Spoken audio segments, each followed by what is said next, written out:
योगी आदित्यनाथ ने पाकिस्तान को लेकर भविष्यवाणी कर दी।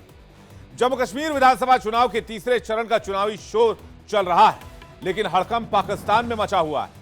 योगी आदित्यनाथ के एक ऐलान के बाद पाकिस्तान डरा हुआ है, सहमा हुआ है।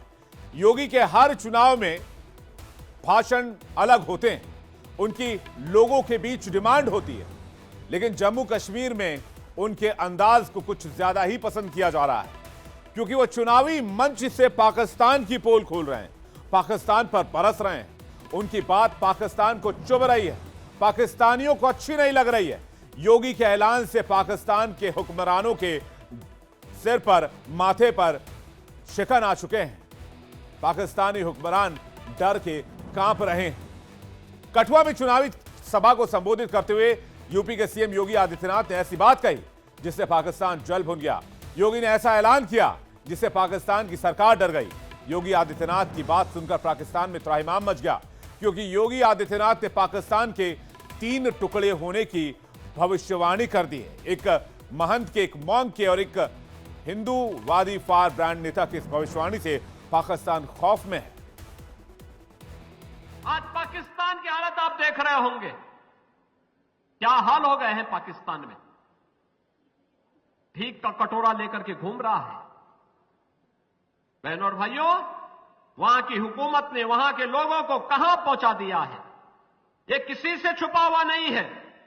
और इसीलिए आज मैं आपसे कहने के लिए आया हूं, आज जो स्थिति वहां उन्होंने पैदा की है, उसको देखते हुए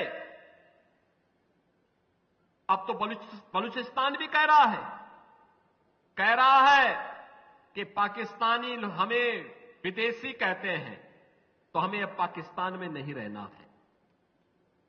और जम्मू कश्मीर का चुनाव इस मायने में महत्वपूर्ण होने जा रहा है। यह पाकिस्तान परस्त आतंकी भी जानते हैं कि आतंकवाद की कीमत पाकिस्तान को किस रूप में चुकानी पड़ेगी। 3 भागों में बंट जाएगा, पाकिस्तान का अता पता नहीं लगेगा। और इसीलिए आपसे कहने के लिए आए हैं, जम्मू कश्मीर में भाजपा की सरकार बनाइए। पाक अधिकृत कश्मीर तैयार बैठा है भारत में विलय होने के लिए, और कह रहा है हमें भी पाकिस्तान से आजादी चाहिए। योगी आदित्यनाथ ने पाकिस्तान के 3 टुकड़े होने के साथ साथ पीओके के भारत में मिलने से अखंड भारत के सपने के साकार होने की बात भी कह दी। बता दिया कि यह कब होने वाला है, टाइमिंग भी बता दी, 3 तारीख भी बता दिया। सुनिए योगी ने क्या कहा।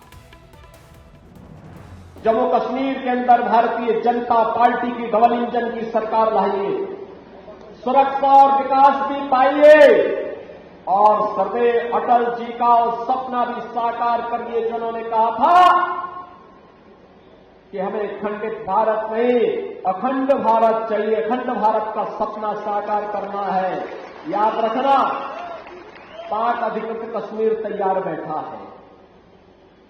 वह भी कहता है कि हमें अब पाकिस्तानी हुकूमत के साथ नहीं रहना है। यहां भूखों मरने से अच्छा है कि हम जम्मू कश्मीर और भारत का हिस्सा बनेंगे और अखंड भारत के सपने को साकार बनने में सहभागी बनेंगे।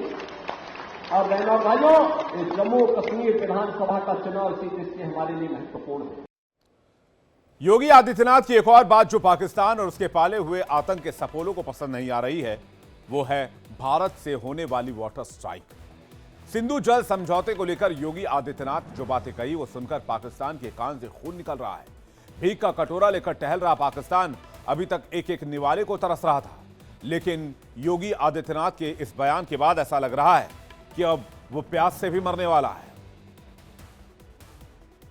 हम लोग बचपन में गाते रहे हैं, बिना सिंध के हिंद कहां है, रावी बिन पंजाब नहीं, गंगा आखिर खुश हो कैसे, जब तक संग चीनाव नहीं है।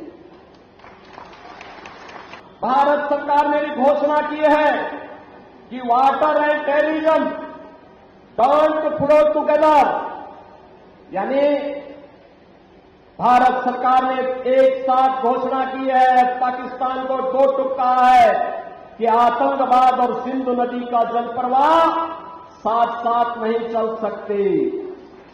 1960 के सिंधु जल बंटवारे की समीक्षा करने का आदेश भारत सरकार ने दे रखा है। 1960 के जल बंटवारे का मतलब अभी तक तो पाकिस्तान के हाथों में इन 75 वर्षों में कटोरा आया है। अब एक एक बूंद पानी के लिए तरसेंगे लोग, एक एक बूंद पानी के लिए तरसने वाले हैं। कठुआ और रामनगर की रैली में योगी आदित्यनाथ ने पाकिस्तान को तो जमकर लताड़ा ही, विपक्ष पर भी तीखे प्रहार किए। कांग्रेस, नेशनल कॉन्फ्रेंस और पीडीपी पर जोरदार हमला बोला।